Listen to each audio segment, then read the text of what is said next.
اور انہیں اس مقام پر لائے جہاں سے زمین بنی تھی، یعنی جس جگہ سب سے پہلے زمین کی جھاگ پیدا ہوئی تھی اور پھر وہی جھاگ پھیل کر پوری زمین بنی۔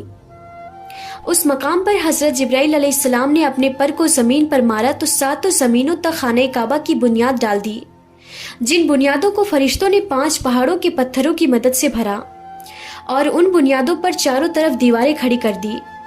ان 5 پہاڑوں میں کوہ لیبنان، کوہ طور، کوہ جدے، ہیرا وغیرہ بھی شامل تھے۔ اس طرح اس دوسری تعمیر میں حضرت جبرائیل علیہ السلام، حضرت آدم علیہ السلام اور حضرت اماں حوا رضی اللہ تعالی عنہا نے بھی شرکت کی۔ حضرت اماں حوا رضی اللہ تعالی عنہا مٹی اٹھا اٹھا کر لاتی اور حضرت آدم علیہ السلام خانہ کعبہ کی تعمیر کرتے۔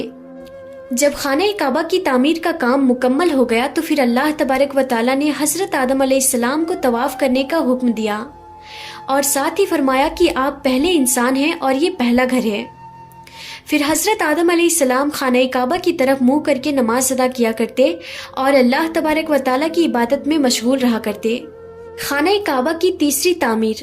پیارے ناظرین، تعمیر آدم کے بعد وقت کے ساتھ ساتھ خانہ کعبہ کی دیواریں بھی کمزور ہونے لگی، تو حضرت آدم علیہ السلام کے بیٹے حضرت شیث علیہ السلام نے مٹی اور پتھر سے خانہ کعبہ کو دوسری بار تعمیر کیا، جبکہ بعض مفسرین کا یہ کہنا ہے کہ حضرت شیث علیہ السلام نے صرف خانہ کعبہ کی مرمت کا کام کیا، اس کی تعمیر نہیں کی۔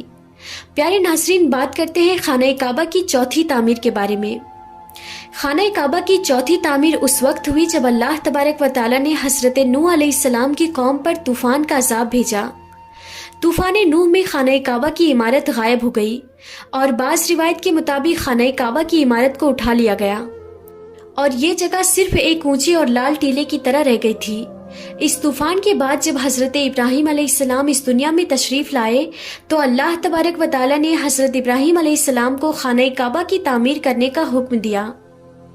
حضرت ابراہیم علیہ السلام نے چوتھی مرتبہ خانہ کعبہ کو کس طرح تعمیر کیا، اس واقعے کا پس منظر کچھ یوں ہے کہ جب اللہ تبارک و تعالیٰ کے حکم کے مطابق حضرت ابراہیم علیہ السلام نے اپنی بیوی حضرت بیوی حاجرہ رضی اللہ تعالی عنہا اور اپنے پیارے بیٹے حضرت اسماعیل علیہ السلام کو مکہ کی بنجر و ویران زمین اور پہاڑوں کے بیچ چھوڑ دیا، جہاں پر کوئی انسانی آبادی کا نام و نشان نہ تھا اور نہ ہی خانہ کعبہ کی عمارتیں، خانہ کعبہ کی جگہ بس ایک لال رنگ کا ٹیلا تھا۔ اس وقت حضرت ابراہیم علیہ السلام نے اپنی بیوی اور بچوں کو چھوڑ کر اللہ تبارک و تعالیٰ کے حکم کے مطابق مکہ کی طرف پہلا سفر کیے۔ اس کے بعد جب دوسری دفعہ حضرت ابراہیم علیہ السلام اپنے خاندان سے ملنے کے لیے فلسطین سے مکہ آئے تو تب حضرت اسماعیل علیہ السلام کی قربانی کا واقعہ پیش آیا، اور تیسری بار جب حضرت ابراہیم علیہ السلام مکہ میں تشریف لائے تو حضرت اسماعیل علیہ السلام کی شادی ہوئی اور اس وقت حضرت حاجرہ رضی اللہ تعالی عنہا کا انتقال ہو چکا تھا۔ چوتھی مرتبہ جب حضرت ابراہیم علیہ السلام مکہ میں تشریف لائے تو آپ کی ملاقات آپ کے بیٹے حضرت اسماعیل علیہ السلام سے نہ ہوئی۔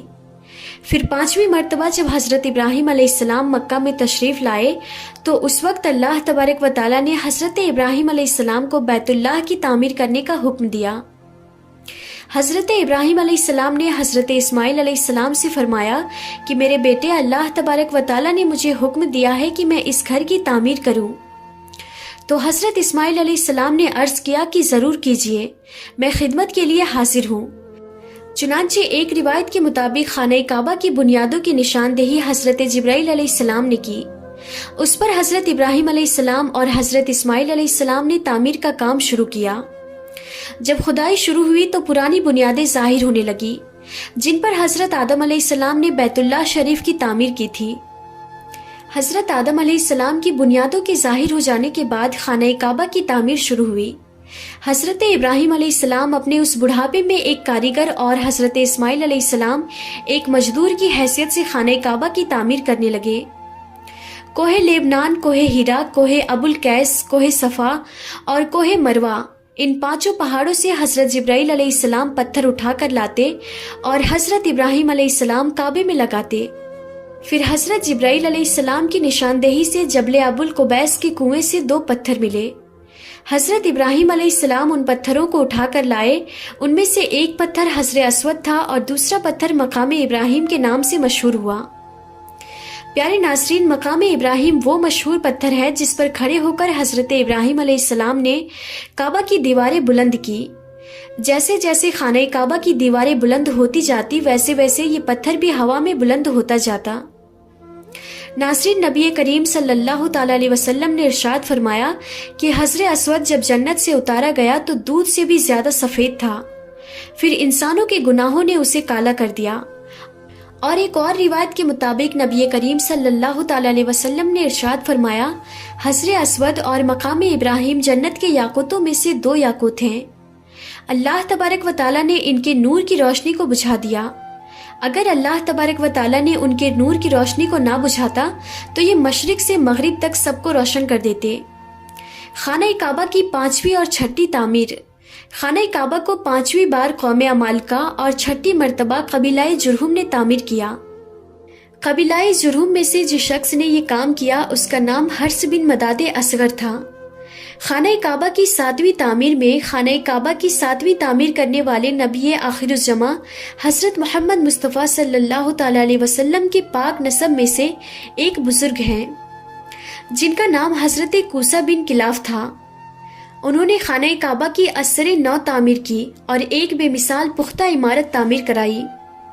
پیارے ناظرین، خانہ کعبہ کی 8ویں تعمیر کی ضرورت اس وقت پڑی جب قبیلہ قریش کی سرداری کے دور میں ایک زبردست سیلاب آیا جس سے خانہ کعبہ کی دیواریں بے حد کمزور ہو گئی، تو متفقہ فیصلے کے تحت خانہ کعبہ کو قبیلہ قریش نے دوبارہ سے تعمیر کروایا، جس تعمیر میں نبی آخر الزماں حضرت محمد مصطفیٰ صلی اللہ تعالی علیہ وسلم کی ذات اقدس نے بھی شرکت فرمائی۔ لیکن اس وقت سرمایہ کم ہونے کی وجہ سے قریش کی تعمیر میں حتیم کعبہ کو شامل نہیں کیا گیا تھا۔ خانہ کعبہ کی 9ویں تعمیر اس وقت ہوئی جب یزیدی فوج کی سنگباری کی وجہ سے خانہ کعبہ کی دیواریں شکستہ ہو گئی، تو حضرت عبداللہ بن زبیر نے حتیم کعبہ جو کہ قریش کی تعمیر میں شامل نہیں کیا گیا تھا اس کو بھی شامل کر کے بنیاد ابراہیمی پر خانہ کعبہ کو نئے سرے سے تعمیر فرمایا۔ خانہ کعبہ کی 10ویں تعمیر عبد الملک بن مروان کے نائب حجاج بن یوسف جو کہ ایک ظالم حکمران تھا، اس نے 74 ہجری میں پھر سے خانہ کعبہ کو قریش والی تعمیر کے مطابق بنوایا۔ اس کے دور کے بعد جب خلیفہ ہارون مسند پر بیٹھا تو اس نے خانہ کعبہ کو منہدم کرنے کا فیصلہ کیا اور حضرت عبداللہ بن زبیر کی تعمیر کے مطابق خانہ کعبہ کو تعمیر کرنا چاہا، لیکن امام ابو یوسف نے یہ کہہ کر اسے روک دیا کہ اگر یہی طریقہ کار رہا تو پھر ہر آنے والا حکمران اپنی شہرت کے لیے خانہ کعبہ کو گرا کر نئی تعمیر کروایا کرے گا اور اس طرح لوگوں کے دلوں میں اس گھر کی عظمت کم ہوتی جائے گی۔ پھر 1040 ہجری میں سلطنت عثمانیہ کے سلطان مراد بن احمد خان شاہ قسطنطنیہ نے حجر اسود والے رکن کے علاوہ ساری عمارت کی بنیاد کو بنیاد حجاج کے موافق تعمیر کروایا۔ اس تعمیر کا کام 6 ماہ کے اندر مکمل ہوا۔ اس نے خانہ کعبہ کے اندر سنگ مرمر کا پتھر لگوایا اور نہایت ہی خوبصورت چھت بنوائی، اور باہر کی دیواریں سنگ خارا سے چونا میں چنی گئی اور نہایت ہی نفیس اور ریشمی سیاہ رنگ کا پردہ خانہ کعبہ پر ڈالا گیا جس پر کلمہ طیبہ تحریر تھا اور سنہری لفظوں میں سلطان کا نام بھی لکھا ہوا تھا۔ اس طرح سلطنت عثمانیہ کی تعمیر کے بادشاہ فہد بن عبدالعزیز نے سن 1417 کو بیت اللہ شریف کی تجدید کا کام شروع کیا۔ لہٰذا اس طرح خانہ کعبہ کی موجودہ عمارت کم و بیش 404 سال پرانی ہے، کیونکہ یہ عمارت 1040 ہجری میں بنی اور اب 1444 ہجری ہے۔ اللہ تبارک و تعالیٰ سے دعا ہے کہ اللہ تبارک و تعالیٰ اپنے بیت اللہ شریف کی بار بار زیارت نصیب فرمائے اور حج بیت اللہ کی شہادت نصیب فرمائے، آمین یا رب العالمین۔ تو ناظرین، آج کی اس ویڈیو میں بس اتنا ہی۔ ہم پھر ملتے ہیں اگلی نئی ویڈیو میں، تب تک کے لیے خدا حافظ۔